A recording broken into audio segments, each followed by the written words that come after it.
Welcome to Crescent City with your hosts Natalie Jean and Jackie Zabrowski.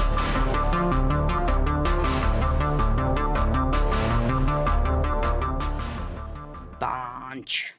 Man, I am just I feel as though I need to get the I need the snake contacts. I think I have to do it. You think it's the snake contacts that you're missing? Yeah, because I don't know what else this needs. I mean, you're very sexy. I like the jacket. I think it's very Viper Queen of you. It was already at my house. Yeah, I feel like Viper Queen, although I did purchase my dress for last week just because I didn't have anything that dark green and slutty. And I do think that the more I become Viper Queen, I'm just going to get a whole new wardrobe out of it. Because, I mean, her fits throughout the book, they're described very fun and interesting to me. I know. This is not going to be the last time you see Viper Queens. And this, even though Viper's Queen. Oh my God, Viper's Queen. We could go as her for Halloween. No, don't you dare. No. You'll never be my Halloween costume. Although I've already gotten most of it together. But this is probably going to come out after Halloween. What do you mean? You have your Halloween costume? I've got the big pieces already. Oh, are you keeping it a secret as to what you are? I guess not at this point because I feel like pictures will be out because we're going to go as, I'm going to be Greta Gremlin and my husband is going to be the way too kissed scientist. Because even though we know that maybe, like we were talking about last week on the episode with Viper Queen, where, Greta Gremlin is not, I guess, the epitome of sexiness to a lot of people. A, because she's a gremlin, and B, because maybe she kind of forced herself upon that scientist. But that scientist, not that we should victim blame, kept going back for more kisses. And maybe you could say he was trapped by her in the back room in Gremlins 2.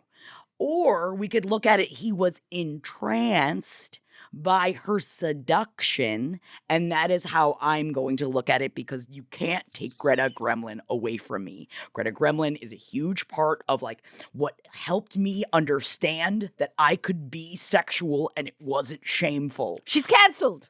Don't cancel Greta Gremlin, please. Please don't take her from me. I need Greta Gremlin. But I didn't want to do a full face, so I'm doing, I got the hair, I got the ear, I got the, well-made professional ears, but then my face, rather than wearing a full face, I'm just going to do makeup a la Greta Gremlin. Okay, yeah. Viper Queen. Yeah, you're not going to put prosthetics on your face. I just didn't want to go through all of that to go over to you guys' house for Halloween. You have to overline your lips. That or I go and get a bunch of filler that is going to seep out of my lips, but I do it just to become Greta Gremlin. Like the lady from Chimp Crazy? Yes, and just to see, I want to look like the Dolly Parton of chimps. And I think that, Jeff will get over it. I know that he has specifically said, please never get fillers. But for Halloween costume. For a Halloween costume, I think that would mean he would definitely not want me to get fillers for a Halloween costume to go over to your guys' house for Halloween. Why? Why? I think it's because he doesn't match my freak. And maybe you should think about that, Jeff. Maybe you should match my freak a little bit. I mean, I say that, but he's the one that came up with the idea for me to be Greta Gremlin and him to be. I do think he matches your freak generally. He really does match. Yeah. He matches my freak. I think he would even find you attractive. I mean, I'm not saying he wouldn't if other men. Ouch, you're hurting me. Ouch. I'm saying you look very handsome and pretty in your Ruhn costume. Oh, thank you. I worry. Ruhn is a really pretty dude. Yeah. But I feel like he's a lot more rugged than I look in a Ruhn costume. Well, you are a woman. Yeah. But I do have the fake tattoo arm sleeves. And I even put tattoos on my neck. I know. Why'd you cover him with the necklace? Well, because I feel like the necklace is important. Because he feels like the kind of dude that would wear a necklace. But you can't see how cool your neck tats are. But I did get neck tattoos on there. Oh, God. Man, we were just talking about neck tattoos. I think I want one. I think they hurt a lot. You're going to get a neck tattoo? Why not? You do act in That's what makeup's for. I say put makeup on it. I'm not going to get a neck tattoo. I say wait until you're 70. And then start getting neck tattoos? That's what I probably will do. I think that like Unless Little I'm Miss getting- Sunshine. Unless I'm getting some. Oh, actually, probably by that point they'll have anything that with a camera can transform you to anything else at that point. But I was gonna say, if I'm getting to play like fantasy characters in movies in my 70s, like a old witch and stuff, like I'll hold off on getting tattoos. But although they'll probably just be able to cover them with some kind of They technology. already can really cover them very, very well. Just throwing that out there. They didn't for a long time. I They got really shit didn't. for it as a stunt person, even though You are male so stunt, correct. I was one of the only stunt women with tattoos, which I understand can be a big pain in the ass when you're like costuming, but all of the dudes had them. Well, now they've got spray guns. So the last shoot I did, I couldn't have any tattoos for them. So the aerosol spray guns, like, it covers, but also it took me a week to get it off. Like, I had to scrub. I think it actually would last 4 days on shoes. Man, technology, really kind of crazy. Wow, I don't think you were trying high five, but your hand was there. Thank you. Oh, and you went out and you grabbed it. Thank you, Natalie. I kept reaching out you kept reaching out your hand. I did. So I was doing it to you, Viper Queen. You bitch. Keep raising up your palm and somebody will slap it. Although, I will say Ruhn is not here with arms raised, all right? We are coming in hot. Oh, to Ruhn? Yeah. Sorry, Natalie. Sorry if it's going to be difficult for you to get through this episode because you're so attracted to Ruhn and therefore so attracted to me. I cannot cross that line because I am married to your brother. Man, that would really fuck him up. You are very sexy, and Thank you. Ruhn Thank you. is an attractive character. He is a very attractive character. I love you, honey. I choose you every time, my dear love. My husband, who sounds definitely strange. listens to every moment He of this. will listen. He's show. going to hear you say this. I know he's going to hear it. So does mine. Oh, man, every minute of our romantasy deep dives, do they both, they slurp it up. They just sit with their chin in their hands and they just lay on the ground. They kick their feet in the air. Mhm. And they go, I wonder. I just imagine it's like Oh, is that Greta Gremlin? It was, but then I was also thinking about Muppet Babies. I was thinking about Jeff and Henry da-da, as Muppet. oop, oop, chihuahua, That is. da-da, Oop, oop, chihuahua. That is exactly what I was thinking of. Thank you for following my brain jumps, Natalie. That is. I'm also man, just a that's Muppet insane. Babies stan. It's one of the best cartoons of all time, and nobody can change my mind about it. I'd love to go back and watch more Muppet Babies because I am a huge, I've seen the Muppet Show. Man, I had the DVDs and I watched the Muppet Show all the fucking time. And, but I never went back and did a rewatch of Muppet Babies. It's a good one. I will, man. I've been thinking about doing Fraggle Rock recently. Yeah, Fraggle Rock is also fantastic. Man, Jim Henson. Man, you know what they were doing with those Muppets, huh? What was he doing with the Muppets? Don't ask. No, he Don't wasn't. He was not doing Don't stuff to the ask. Muppets. No, you don't ask. No, he wasn't. No, I don't think so. I think we would have heard about it by now. Yeah. I would assume. We would Unless they really covered it up. I mean, if he was good enough at hiding it, he deserved it. And I've watched multiple documentaries on Jim Henson, and I feel like they would have uncovered it at this point. Or maybe not. So now I guess we're going to live in the mystery, everybody. Speaking of mysteries. I'm the hot brother today, everybody. So, last episode, Bryce and Hun were having a bit of a bond because she needed help in recouping the memories about Danica. She was too scared to face it alone, too sad to face it. And I get it. Sometimes you need a little help from your friends. Aww. I wouldn't call Hunt her friend, but they are now kind of having moments where they are getting to connect, let's say. Yeah, and I would say that at this point, this is the first time that they start, I feel like Hunt starts to see her on an equal level rather than just seeing her as the bratty party girl that he had. Yeah. And I think that, Bryce also recognizes that. And I think, helps them reach a new level so that they can continue on in, their discovering together. Yeah. Rather than, her discovering and him following after. Now they're going You can immediately see the difference. They're both going to go talk to Ruhn then. And she just so happened to notice that maybe he's not gross to look at. Yeah, maybe he's like super, super hot or something. I don't know. Or whatever. But they have both had a little bonding at the end of the last chapter over how the fact that they want to torment Ruhn, who Bryce is supposed to go meet. And it's just because I'm really hot and everybody knows it. Yeah, and they're just jealous. They're haters. Prince of the Vault Baron Faye. And shadow powers. And a sword. And Hello. Starborn. I'm Starborn. It's a lot. So they are like sort of excited to both see Ruhn's face when he sees that Hunt is also arriving at this meeting. Have I been calling my weed Mirthroot? Maybe. Is it sad? Aw. Yes. No, it's fine. And when I say I've been calling it, I mean to myself as I roll a joint by myself. Yes. Well, when you play D&D tonight, you can tell them about it. Do you think that they'll like me at the campaign? I'm doing like one of my first campaigns this evening, so we'll see. I'm not bringing Ruhn.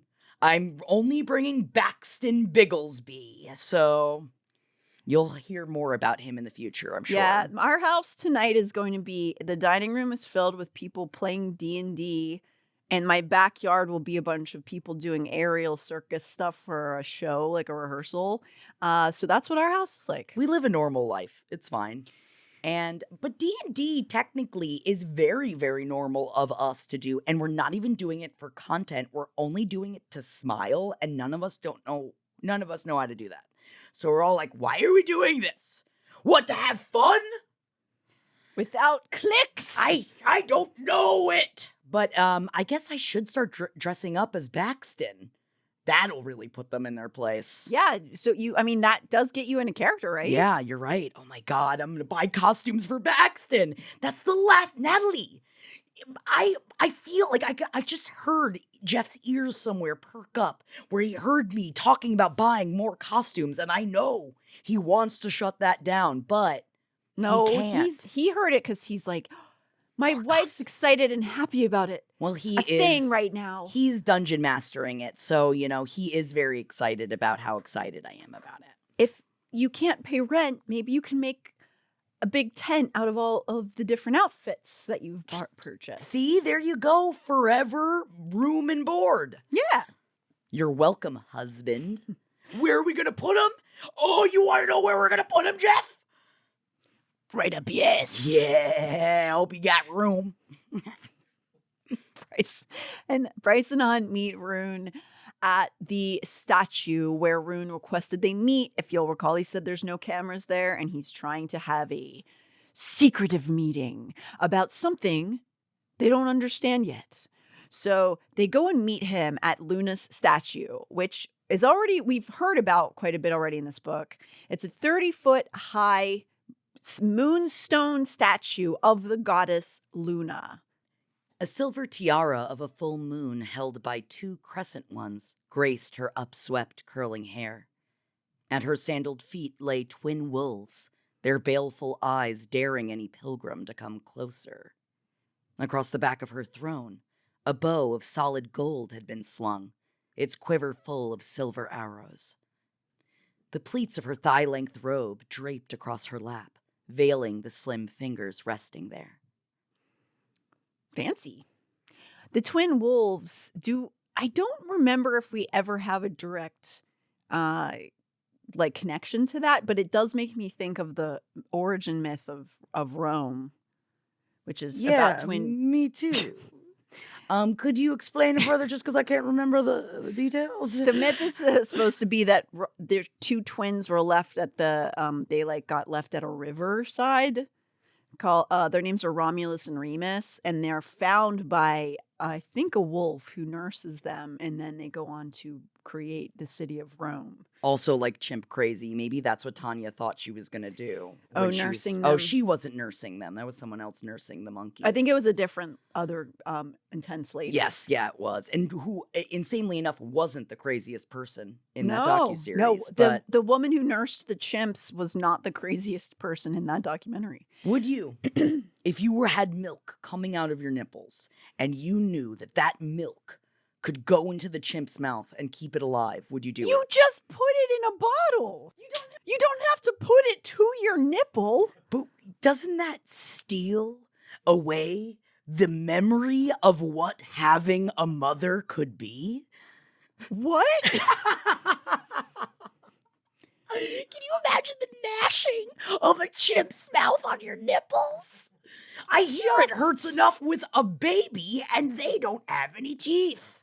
Just so upsetting. Yeah, to think about. I do think about the nursing of chimps probably too often since watching that docuseries. Speaking of intrusive thoughts. I think that's what, because we had the question, Jeff was like, you really wouldn't do that, but you're right. I guess I'd pump, but also I'd go to a monkey store and buy monkey milk. I don't know. I don't think I would rely on my breasts. We should be going to monkey stores more often. That I know. Sounds fun. I don't know if you need monkey milk all the time, but just for a flight of fancy. Would you try monkey's milk?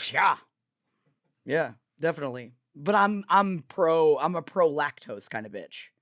Sure. Although I'm mostly oat milk now. Oh, who me? What? Who me? It's more humane. Confessions. Oat milk. It's creamy. I do love oat milk, and it's more humane. Thank you. You're welcome. I took it as you thanking me for my If you remove a couple meals of meat and dairy out of your weekly diet, it does a huge service to the planet. It's bad for the environment. Look at us. What did I watch? A couple of documentaries, and now I know everything about it. The moo-moos make the bad juice for the sky. And you could put that in your pipe and smoke it. I can't even try to attempt to translate what that just meant. Moo-moos make bad juice for the sky. It's methane. Anyway, I'm sorry. Pigs actually create even more, I think. Whoa. Yeah. So it's not just the moo-moos. Because they're a little bit smaller and they can cram them in. And they can fart bigger? Yeah, because there's more per square inch. You can put more of them in. Oh, that makes sense. That makes sense. I thought it meant, I was like, so inside of them, the smaller amount inside of them compounds the fart to make it bigger than the outside of them. That's the science I thought you were about to tell me, I was going to believe you. You could be correct. I don't know. Anyway, we're with Ruhn in this chapter. Yeah, and I'm sexy. And as they had hoped, Ruhn is annoyed as hell that Hunt is there with Bryce. Get my mirth root back. But they have this moment where Bryce like links arms with Hunt and goes, "We're together all the time," and they both like smile at Ruhn, which is like, whoa, that's a bonding moment right there. But also, you definitely know she's doing it to annoy both Hunt and Ruhn at the same time. I don't know, Runt. I mean, I'll put them together. All right, yeah, shake them up into a jacket smoothie.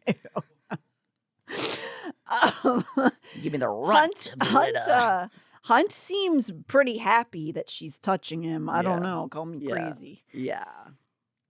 So Ruhn invites them. He's kind of in the corner near the statue, which is flocking. There's tourists flocking all over the place. It's not like they're all alone. This is a very busy thoroughfare. But we learn a little bit about his shadows because we know he's got shadows as part of his magics, but he has been able to combine his very unique magics to create this basically like people. It's almost like what Azrael does in ACOTAR, where you suddenly can't really see them anymore. Like you almost like you look past them when you're inside of his shadows. Like if you see his shadows, you can't really see them anymore. Gotcha. You know what I mean? Yes. Like, yeah. Instead, when like you pass by, you just don't see anything. You don't notice them. Yeah, because you're not like looking for it. Kind of thing. Yeah. So he kind of goes like, "Come inside my shadows," and they all go around to this corner. What I would do to be asked that question. And then, so they hide in that little corner, and Ruhn, because we are with Ruhn's POV at this point, Ruhn notices the nearest tour guide pointing out the empty hand of the statue where the mysterious horn was once perched to the number of tourists who are standing by. So Luna's horn was taken during that blackout at the beginning of the book. And so the place where it once sat is now just kind of an empty, you can tell there's something sat there. Right. So Bryce and Hunt ask why they're here. Ruhn tells them the truth, that his father tasked him with finding this horn. And I need help. And Bryce is sort of like, okay, what do you... And we don't have time for this right now, bro. It's petty. It's like nonsense. Oh, wow. Okay, your dad wants the freaking horn. What do you need? But he tells them they need to make time for this because he has found some info in the Fae archives. The horn was an ancient weapon forged by the Fae in the long ago war against the demons, when the demons first came through the rifts from hell. Okay, everybody listening? All right. Yes, ancient weapon. It is missing, made by the Fae. And this is all history they all know, right? So the horn itself had done enough damage that the demons looked for it for ages afterwards to destroy it. But not just any Fae forged the horn. It was the first Starborn Prince who did it. Whoa. And I don't know if you remember who the current Starborn Prince is. It's me. That's It's me, right. everybody. It's a Ruhn duder. It's the opposite. It's a rude duder. I get it. I get it. I'm sure a lot of rude Duners are still listening to this. I know that some of you are out there. I know some of you have read both these books and the series and the Dune series. I don't know a lot of you, but I know they exist. So that is the first Starborn Prince created this horn, and the horn was something that really helped them seal the demons away from them trying to take over the planet Midgard and shot them back to hell. And now we have a Starborn Prince is born every generation. And that's me. Right now, that's Ruhn. Right now, that's me. But that is the history that they know of this. But Ruhn has some more. I was writing the script. Were you tired? Yes. I like when I can notice how tired Natalie is by in how the script. stupid it gets. It's not stupid. I think it's zany, and I think it's fun. Ruhn has some more rude news. Spelled, yes, RUHDE, rude news. Just so we're all clear. The head demon, who's basically, I guess, a creature called the Prince of the Pit. So we are kind of learning lore alongside and not always explained immediately in this book. So in this scene, we talk about the demon who runs hell is called the Prince of the Pit. Yes. And he has found some information that head demon has created a beast to hunt for the horn. Ruhn holds up the phone to display a picture of what he's found. You recognize it? Ruhn said softly. Bryce shook herself, as if to bring herself back to reality, and rubbed her thigh absently. That's the demon I found attacking the angel in the alley that night. So the Prince of the Pit has created this demon. And we call this demon, Ruhn has revealed he's discovered the name. It is called a Crystallos. Yes. Did I do that right? Crystallos, yes. Yes. So the demon is called a Crystallos, and the demon that is hunting the horn is the demon that attacked the angel and Bryce. And presumably the pack of devils. Everyone, we all together? Right, we following?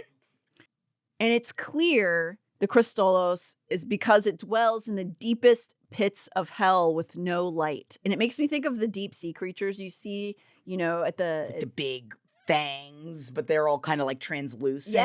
Yeah. Yes. That's what makes me think of. God, don't ever make me go down there. I'd rather be shot into space than ever go into any kind of deep sea. Don't put me in a submarine. I don't want to see it. I don't want to know. I don't want to know what situation you're in where you have to go down in a submarine. I feel like at some point, I guess I'm going to assume like either a demon or a goddess is going to be like, up or down? I'm like, I guess up. Can I choose? Neither. But if it's up or down, I guess up. Up or down? Natalie, up or down?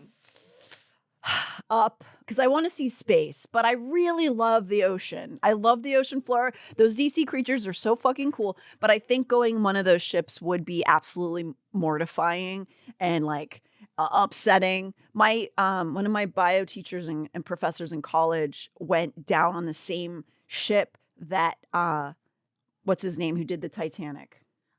James Cameron. James Cameron went, same ship that he went on a different time, went down. And she said she's not afraid of like enclosed spaces, but she said even her, like she was getting kind of panicked because it leaks water while you're down because of the pressure. Like I'm laughing because I'm so scared of water that thinking about that almost gives me a panic attack. I can't imagine being that down low and then water is seeping through. Like, even though it's supposed to, and she I know. knows it's supposed to, but it's still like psychologically, you are There's nothing you can do. miles underwater and water's coming into the thing. And you're just like, But I think we know, at least now from what's happened in recent time, if you do die that way, you won't even know. Yeah, it'll be over real fast. You'll implode, I think. Yeah, the pressure's too much. Anyway. But we're not there, Jackie. We're not there right now. We're not going down there. No one said up or down to you. So sometimes you just got to talk yourself back down. You know, you get yourself up there and then you talk yourself back down. Anyway, ready or not? Bryce doesn't understand how no one has ever put this together before. How, after all of the people searching for the horn for these years, after all of the research that everybody's tried to figure out what's going on, how has no one put it together? But Ruhn tells her that he had to go far back into the Fae archives to find this info, and not many people have access to them in the first place. It's an obscure piece of information that nobody took very seriously, that this demon was created to search for the horn, and nobody really knows what happened to the horn. They assume it was destroyed, and that this horn in the statue was just a replica to like show you this symbolic thing from the past. Like the Natural Museum, the Museum of Natural History is what I meant to say. Even though that stuff is real, but there's also portions of it, like I know that caveman isn't real. Well, a lot of dinosaur bone structures in museums aren't really the bones. They keep those far away from people because they are precious. Yeah, and then people can't be trusted to keep their greasy hands to themselves. Because like History Museum, whenever they have the like whole like life-sized bones of like the bigger dinosaurs, a lot of those aren't really the bones. Whoa, fake bones. Fake bones.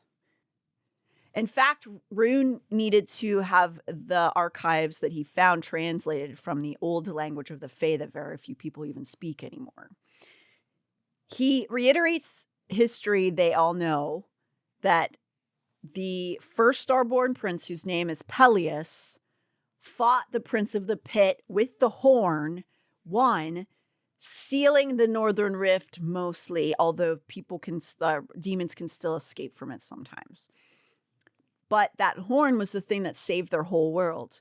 And again, the one that is sitting in the middle, they thought it was, we assume once it's sitting in the center of the city named after the goddess Luna, Lunathian, this is just to show you what the horn looked like. Yes. But it was real. Why would you put it out there? Because you hide in plain sight. Yeah, I guess you're right.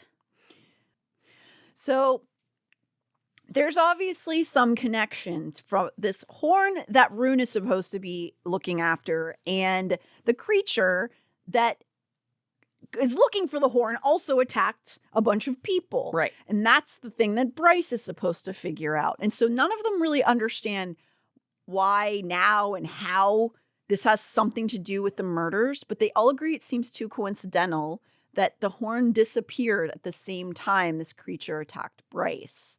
And so this is a lot of information for them all to take in and process. But Hunt, of course, is, he's loyal to the Ox, regardless if he wants to be or not. He has to go tell them all of this stuff and tell them to start looking into it, start researching stuff. And so he goes off away from the other two to make a call to Justinian, who we met in the barracks earlier in the book. And angel roommate of sorts. A bit of an angel mate. That doesn't make sense. Mm-hmm. Nope. He asks him to go look into the history of the Crystallos, and he broods at the same time about having to work with Ruhn to find the horn. And so Justinian is sort of showing up in this call for us to kind of get a sense of how Hunt's feeling, like Hunt's as the reader. perspective, yeah. And we also kind of get a little bit of, I don't know, Justinian picking up on some perhaps vibes. He says something along the lines of, it's been a long time since everything happened. You do have, maybe you don't like Ruhn, but the other one's like, I don't know. Have you ever looked at her before? Pretty hot. Been quite some time since Shahar. You might want to be thinking about deeper mountains.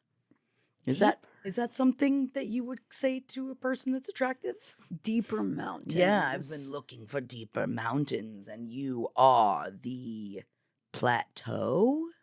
I guess you don't want to tell anyone that they're a plateau. I feel like that's not. That sounds, yeah, you've really plateaued my heart.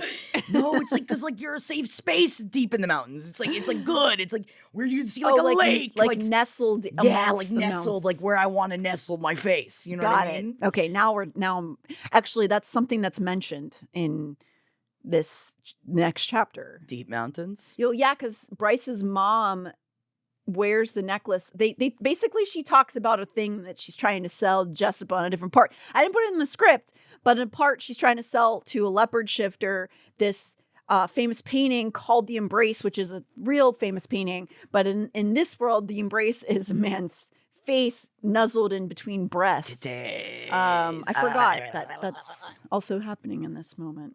I could feel it, maybe I just like was picking up on leopard shifter vibes, You've got leopard shifter vibes. You think so? Mm-hmm. Oh my God, thank you. Yeah. I would be really bad as a shifter. Why? Because I think you're supposed to like think about the animal and then you become the animal, and I think about animals a lot. Oh, so you'd accidentally just like all of a sudden I'm shifting. It's like, God damn it, I'm in the middle of a show. I can't shift right now. Although it would be fun if all of a sudden I was like a Komodo dragon. Yeah. Also, can you imagine the numbers? Oh, you're right. Shifter. All right, guys, I'll work on it, okay? Can you try? Yeah, Okay. I'll mage myself. What is it? I'll start reading it in the books. D&D, I don't know, I'm learning about Okay.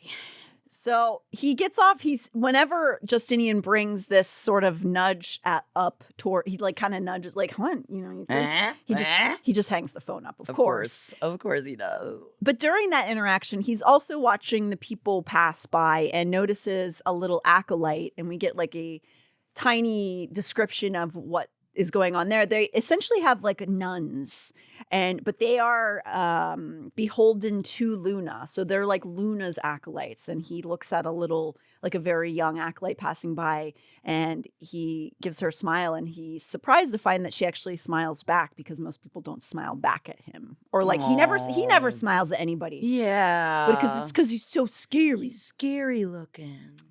So he just notes that, wow, that's a brave little acolyte. Yeah. But maybe it's just because he never smiles, and maybe if he smiled, people would smile back at him. Think about that. Always on the defensive, I right? wonder what. He's interesting, though. He's smiling all of a sudden. I don't know if that's it's because you could hear his dick go, yeah, like a slide whistle. So he's just like, get out of here, Justinian. I don't have time to talk about this and talk about my penis and how it feels about anybody. Oh. Well, also, you think about it, like, it's not like, oh, he's chosen not to have relationships. Like, he's still a slave to Micah. He is a part, like, he's got so much work to do. It's not like he's even choosing this. It's probably he just hasn't even, like, opened his heart for a moment to let himself feel anything. Yeah, he's got to be killing people all the time. Yeah. He's glad. So Hunt is glad in this moment in the book to have a lead, but he's super irritated that he has to now work alongside Ruhn, that son of a bitch. As Hunt goes to make the call to Justinian, Bryce and Ruhn talk over what has just been revealed, still inside of Ruhn's shadows. Bryce wants to know if the Autumn King has anything to do with the murders. She had said she didn't believe that he did before, but now with this new information and the fact that he's supposed to be looking for the horn, she's like, did he do it? Right. And Ruhn is adamant that he doesn't think his father did it. Even though Ruhn hates his dad, he doesn't have any reason to believe that he committed these murders. She asks why Ruhn has told her any of this, like any of the things that, like the warnings and everything. And he tells her he wants to help her. He wants to help her investigation too. She gets angry and basically says, we can work together out of necessity, but it doesn't change our personal relationship. So don't even try to be my brother. She's just hurt. And in this moment, we get a tiny sense of what happened between them in the past through their argument. And because she said it doesn't change our personal relationship, Ruhn feels hurt. And he says sarcastically, he wouldn't expect her to listen anyway. Why would I listen to you? She seethed. I'm just a half-bred slut, right? Oof, that's rough to come back from. Like, calling somebody, including your family member, a slut is hard. When you're saying it in anger, if you're like making jokes, also with a half-breed slut, like that is, I mean, that's like a slur in Midgard. Yeah. It's not something that you should certainly call your fucking sister, Ruhn. Although we don't get a sense of what she said before that, and so where it was, like it's also remembering that hurt people hurt people, and you think about that for a second. You think about it, and we don't know what was going on between them, all right?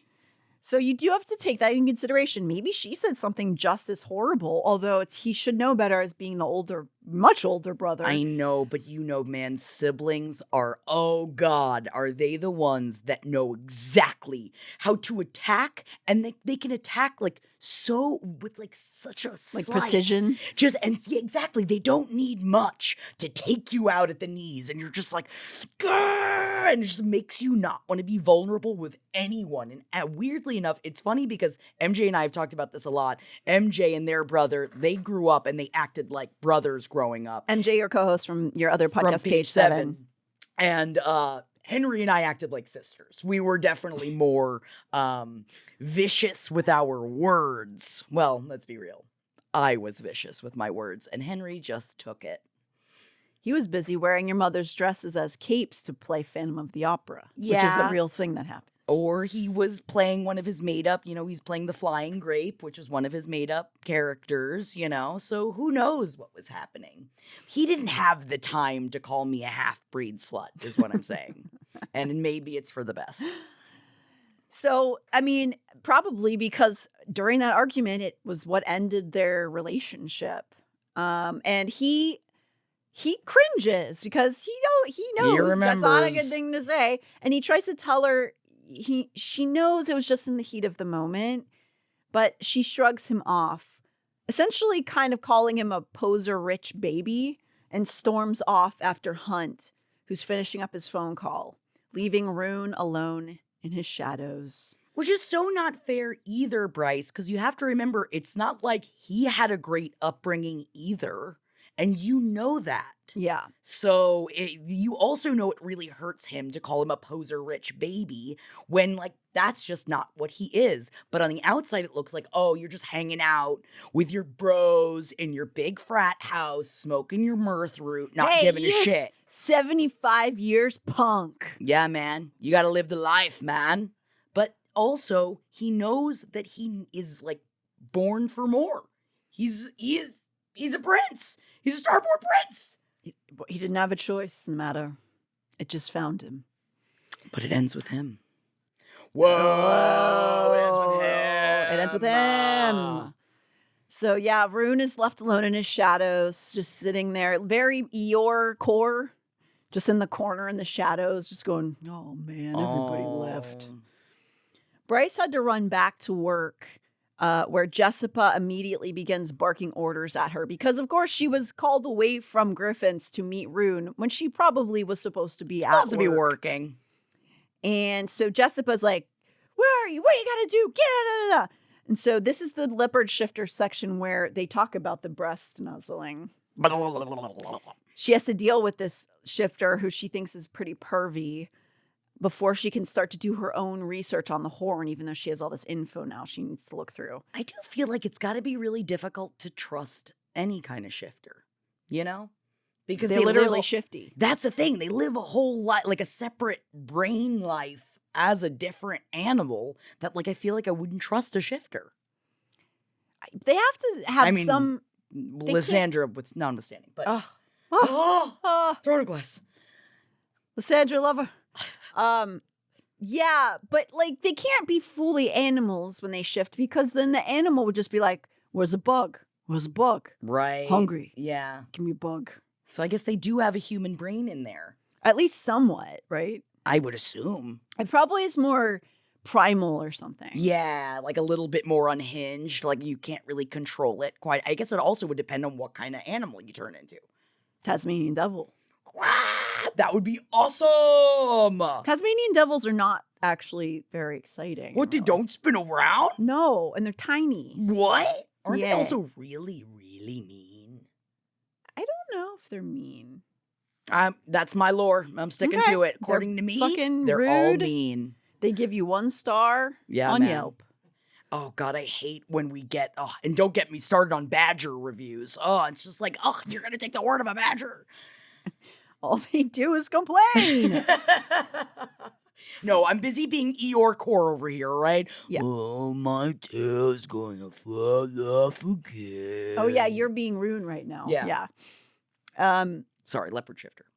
So now she's back at Griffin's and she's got to deal with this thing. And then she gets the leopard out and she goes back down. She starts searching through all of these stuff. And because you figure if anybody has any info on this stuff, it's going to be Jessica and some of her weird books. Oh, yeah. But she can't find anything. She's searching and searching. And she just is like, I have nothing new to add to this information.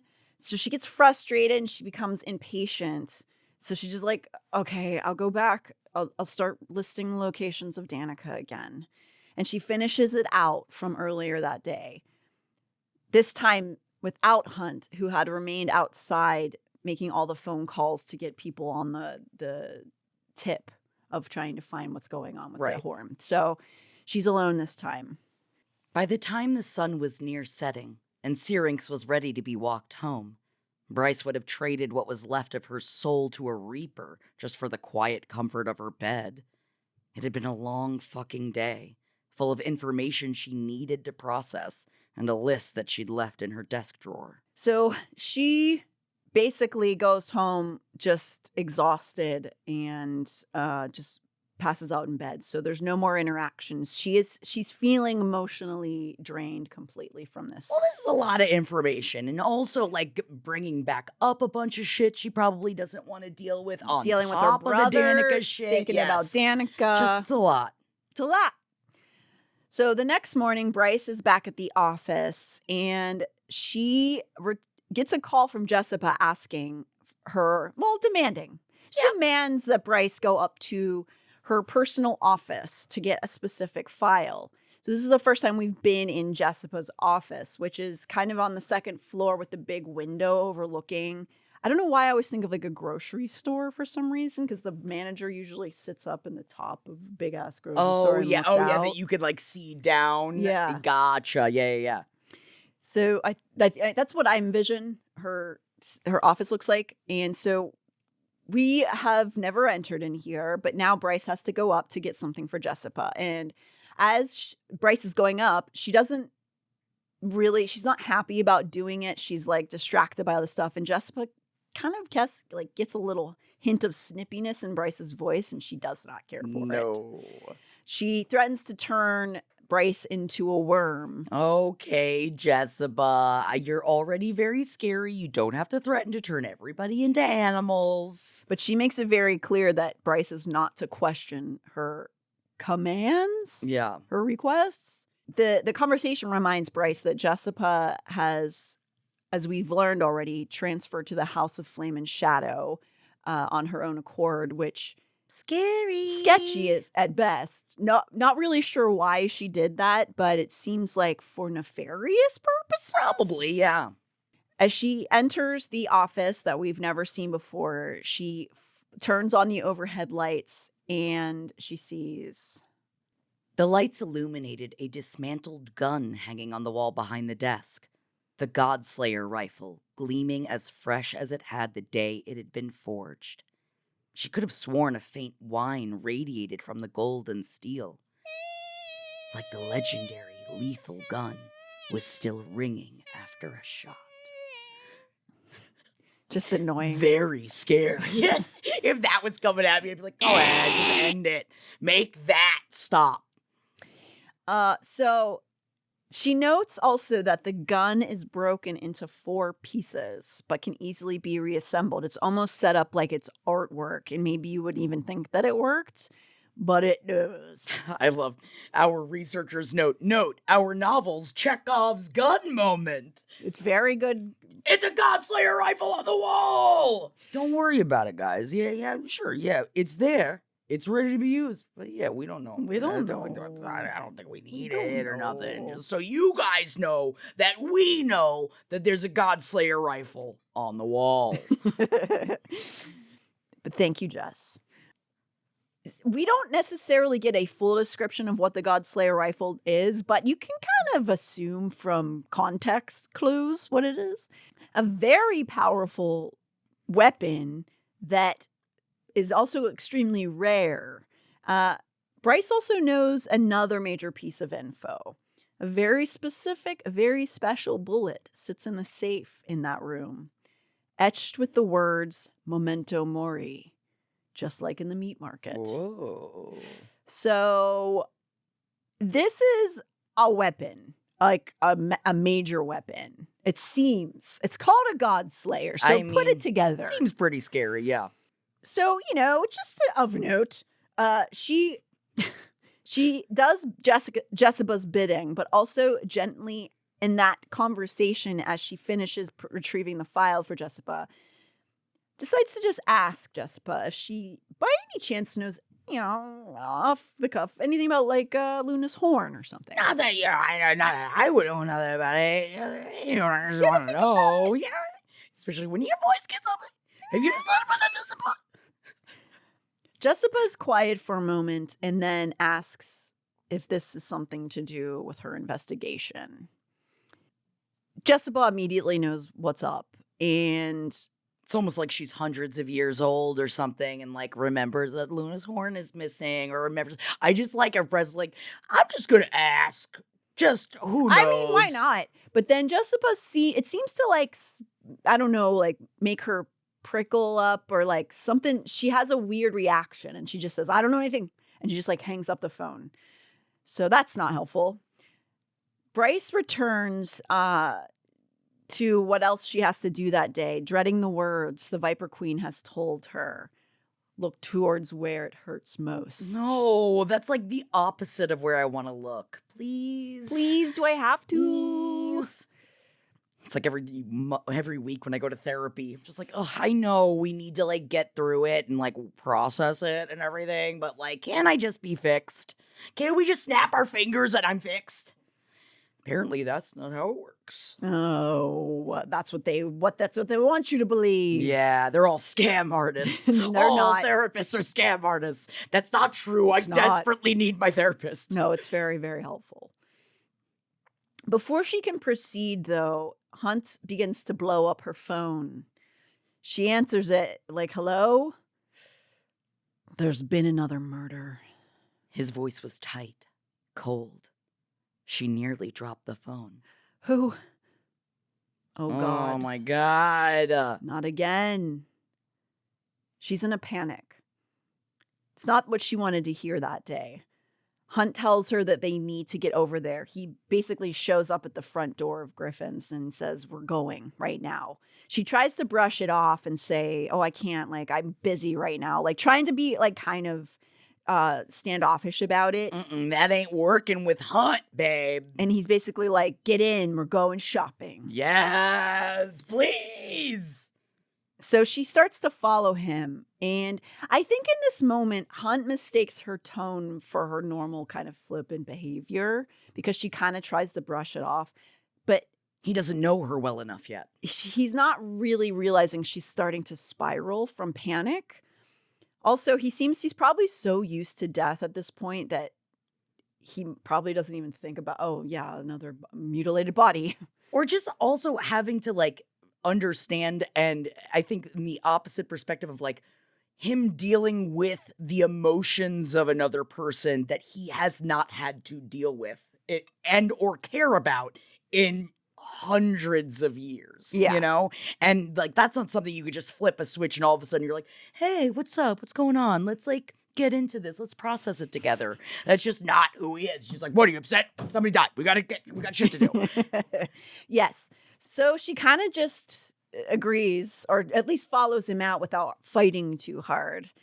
Bryce's entire body was taut to the point of near trembling as she and Hunt approached the Magus screens, blocking the alley a few blocks away from the old square gate. Basically, it's screens so people can't see the through. carnage behind where the crime happened.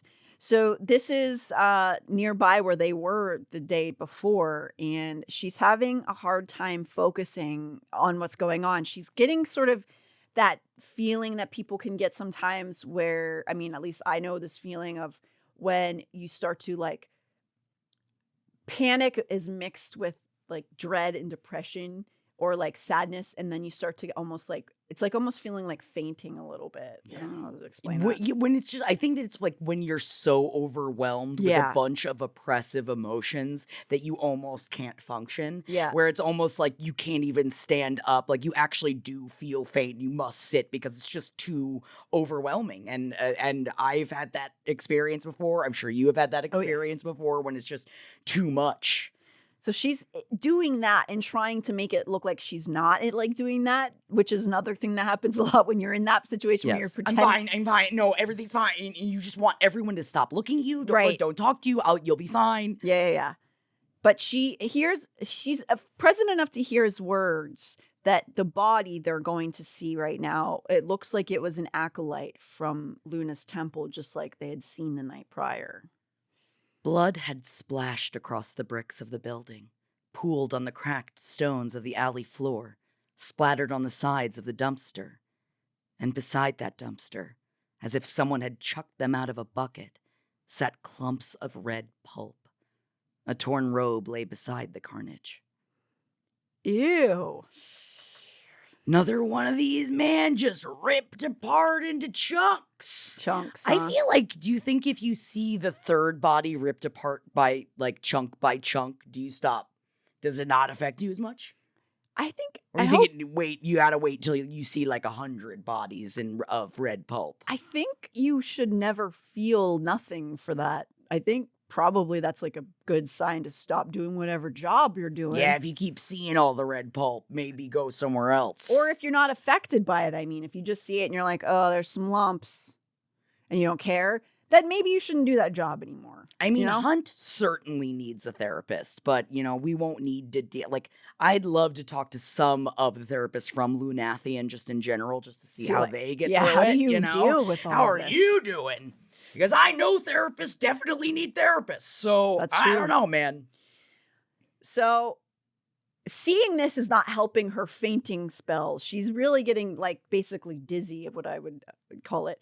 Not just from the crime scene, but I don't know, all the PTSD Remember when she walked into the murder scene in her own apartment? When your best friend's torso was laid across your bed? And in your own bedroom where you could see where they were reaching for each other as they were pulverized?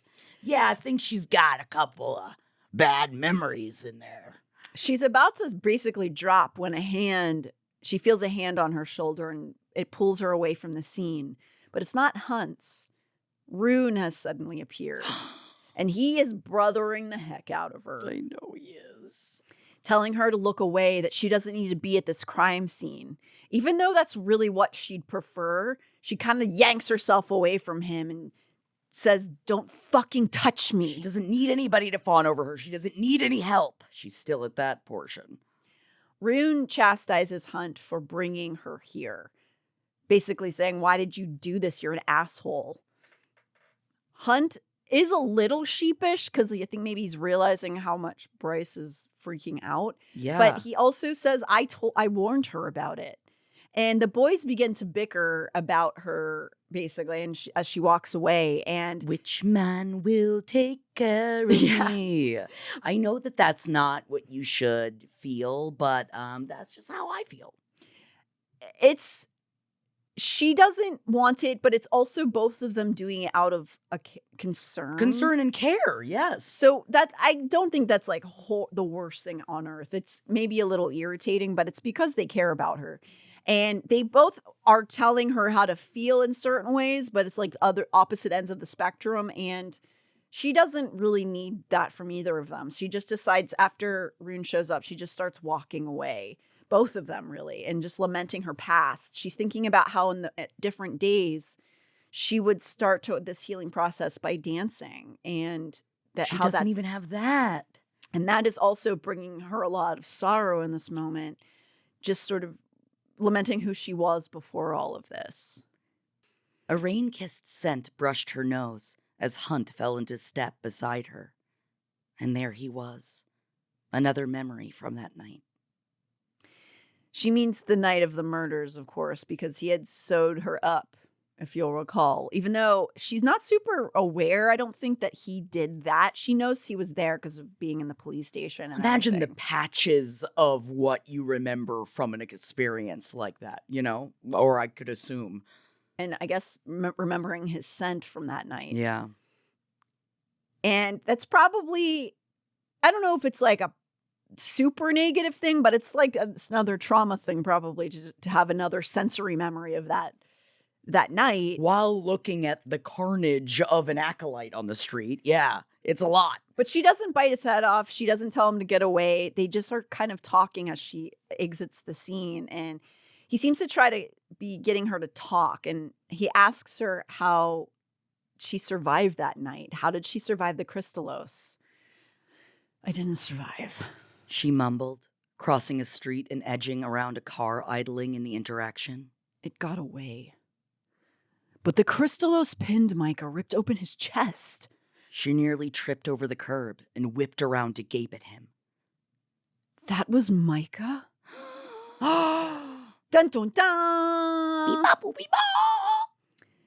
The angel, we've learned just now, the angel that was being mauled in that alley was the Archangel Micah. And this is something Bryce didn't know before this moment. And that's where we need to end today.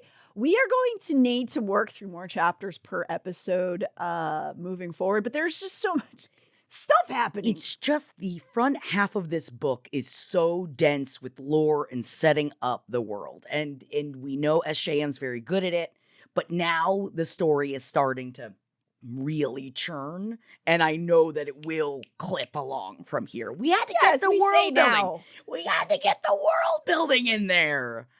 There's so much information in those chapters. That's all we should do today, because it's like enough. And I want to go down. Whoa, just because I'm Ruhn doesn't mean it's time for you to make a move. Up or down? Up!